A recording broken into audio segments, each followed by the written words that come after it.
The idea of running long distance was always considered, very questionable for women because, an arduous activity would mean that you're going to get big legs and grow a mustache and hair on your chest and your uterus was going to fall out.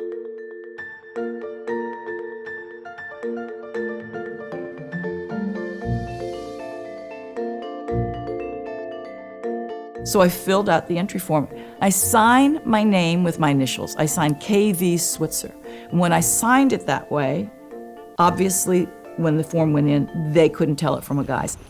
The world's most famous foot race even attracts a leggy lady, Kay Switzer of Syracuse. So there we were with my coach, Arnie Briggs, and my boyfriend, an All-American football player, Tom Miller.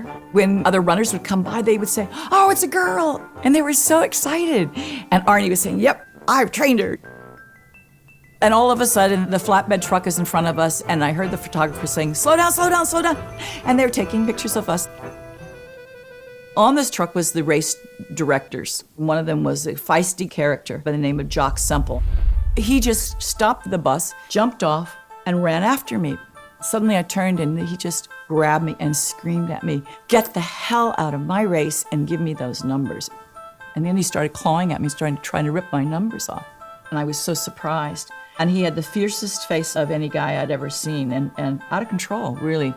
I was terrified. And all of a sudden, my boyfriend, Big Tom, gave Jock the most incredible cross-body block and sent Jock flying. And all of this happened in front of the press truck. The journalists got very aggressive. "What are you trying to prove? Are you a suffragette? Are you a crusader?" Whatever that is, And I said, "What? I'm just trying to run." They finally left. Then it got very quiet. Snow's coming down. Nobody's saying anything. And I turned to Arnie and I said, "Arnie, I've gotten you into a lot of mess here, I guess."